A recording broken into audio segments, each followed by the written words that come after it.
بسم اللہ الرحمن الرحیم، صلی اللہ علی حبیبہ سیدنا محمد و آلہ و اصحابہ وسلم۔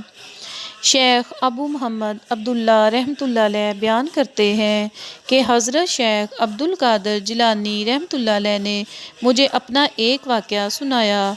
کہ میں ایک دن جنگل میں بیٹھا ہوا فقہ کی کتاب کا مطالعہ کر رہا تھا تو ایک ہاتف غیبی نے مجھ سے کہا کہ حصول علم، فقہ اور دیگر علوم کی طلب کے لیے کچھ رقم لے کر کام چلا لو۔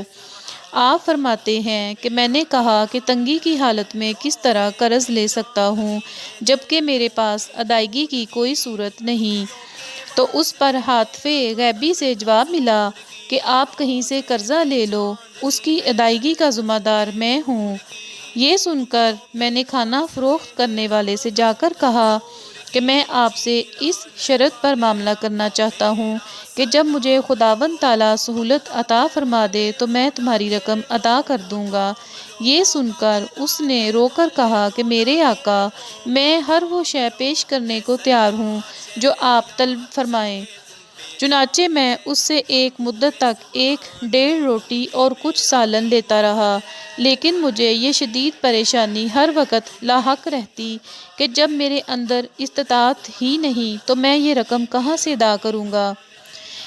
اس پریشانی کے عالم میں مجھ سے ہاتف غیبی نے کہا کہ فلاں مقام پر چلے جاؤ اور وہاں جو کچھ ریت میں پڑا ہوا مل جائے اس کو لے کر کھانے والے کا قرض ادا کر دو اور اپنی ضروریات کی بھی تکمیل کرتے رہو۔ چنانچہ جب میں بتائے ہوئے مقام پر پہنچا تو وہاں مجھے ریت پر پڑا ہوا سونے کا ایک بہت بڑا ٹکڑا ملا، جس کو میں نے لے کر ہوٹل والے کا تمام حساب بے باک کر دیا۔